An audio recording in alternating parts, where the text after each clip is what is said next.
le secteur événementiel a connu des jours meilleurs. Beaucoup disent ça ressemble à 2008-2009, la crise qu'on est en train de traverser, et c'est là où je dis non, pas du tout. Première partie, je me retourne vers toi, Lionel. On parle d'une conjoncture un peu particulière pour le secteur de l'événementiel. Je crois même avoir lu dans des posts LinkedIn récents le mot crise. Qu'est-ce que tu peux nous dire là-dessus ? Oui, j'ai employé le mot crise, ça n'a pas plu à tout le monde, hein, mais qu'est-ce que tu veux, on ne peut pas plaire à tout le monde. C'est pas grave. Oui, j'ai employé le mot crise. Après, effectivement, elle a quand même ses spécificités, cette crise. Enfin, une chose est sûre, je pense que pour beaucoup de monde, le secteur événementiel a connu des jours meilleurs. Au moins, on peut être ouais. J'espère, d'accord là-dessus. Alors moi, je crois que tu disais, et ça va peut-être t'aider à lancer le truc, tu m'as dit, il y a des stats sur le marché de la com. Sur le marché de la communication, il n'y a pas de crise, a priori, en chiffres, ouais. Alors que celui de l'événementiel plus. Et c'est ce décalage-là qui est aussi assez intéressant. C'est là où beaucoup disent ça ressemble à 2008-2009, la crise qu'on est en train de traverser, et c'est là où je dis non, pas du tout. En 2008-2009, la France était en décroissance d'un point de vue global, ce qui n'est pas le cas aujourd'hui, même si on a plein de problèmes, et je m'attarderai pas là-dessus, y compris au niveau international, ça joue sur le moral, c'est clair. Ouais. Mais quand on étudie les chiffres, la France est en croissance, 0,6 cette année, 0,8 annoncé l'année prochaine. Les dépenses de communication stagnent ou en légère croissance. Au premier semestre 2025, les dépenses de communication ont pris 0,5% en France. En 2008-2009, elles ont chuté de 10%, je crois, de mémoire. Donc on n'est pas du tout dans le même contexte.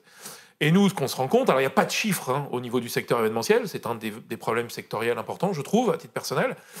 Mais on peut se dire qu'il y a un marché qui est en récession, le marché événementiel est en récession.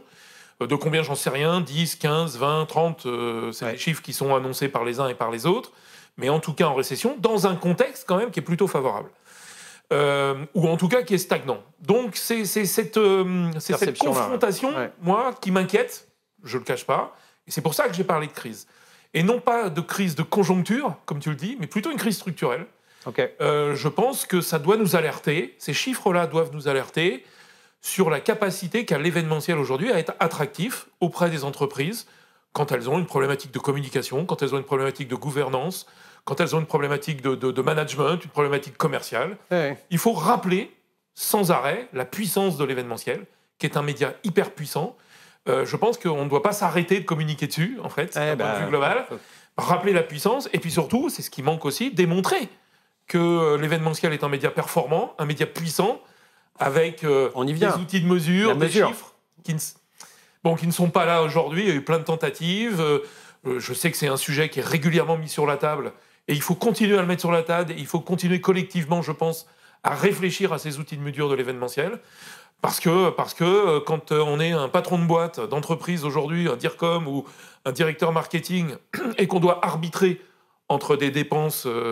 c'est ça. Voilà, donc derrière, et même des projets, des dépenses des projets. Tu me citais, quand tu as une problématique, comme tu dis, RH, business, commercial, et qu'il y a deux dispositifs qui te sont proposés, l'un événementiel, l'autre digital, il y en a un, il est mesurable. Exactement. Et il est mieux mesurable que le deuxième. Il a l'air mesuré, en tout cas. Oui, voilà. Et donc, il faut qu'on trouve. Enfin, je veux dire, on ne peut pas rester sur un média puissant dont on sait qu'il a...